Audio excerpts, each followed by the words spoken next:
In yet another election move aimed at the housing market, the Conservatives pledged Wednesday to let first-time home buyers withdraw as much as $35,000 from their RRSP accounts to buy a home, up from the current $25,000 limit. However, some economists feel that encouraging households to invest even more when housing is already believed to be overvalued would create even greater imbalances in the economy, and that giving people more money could drive up prices even higher. So we want to know, with all this focus on an attempt to improve the real estate market, are people impressed with Harper's moves? Does this make them feel better about their home buying plans, or do they think it could lead to even more problems? We are on the streets of Toronto's financial district to find out. So what are some concerns you have for first-time home buyers in Canada? The house price is very high, Yeah. and do I have enough money to buy that, and what's the risk, or do I have enough credit to buy a house? You know, Toronto, for example, kind of average home price is about $1 million.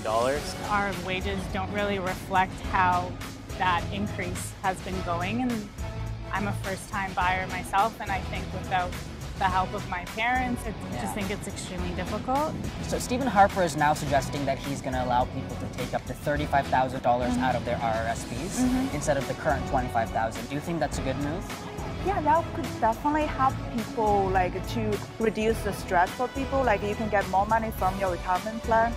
I think it's not a bad plan necessarily, but I don't think that it'll solve the issue of the high home prices. You know, that could add some fuel to the housing market because, well, I mean, right now the housing market's already been driven by debt.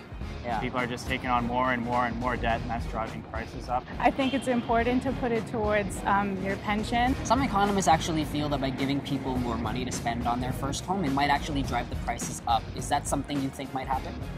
Definitely, because more people will want something and it will just be supply and demand. More and more people will have the ability to afford and buy a house. That could potentially affect the house price. I've seen over the last 10 years, just the prices just keep getting higher and higher, so I wouldn't be surprised. There's an article that says that young people should invest in stocks versus real estate just because it's a better investment. Yeah, I would think so. I mean, and historically returns have been higher. I thought that real estate prior was always a safer investment, but now with what's happening and just how high it's getting, it makes me worry that it might end up dropping. I think especially in Toronto, a lot of the homes are older, so you're going to have to put a lot of money into renovations anyway, and there's no guarantee that the value of the home is going to increase. Just the amount of high-rises they're doing in developments. Like, I live in Vaughan, and I just see how much we've been extending and building, and I'm just worried that at one point it's just going to devalue. If people need to borrow more from their RRSPs towards a down payment, it may suggest that people are putting what little savings they have into a home and having a mortgage so large they are unable to save in the future, making their home their only asset.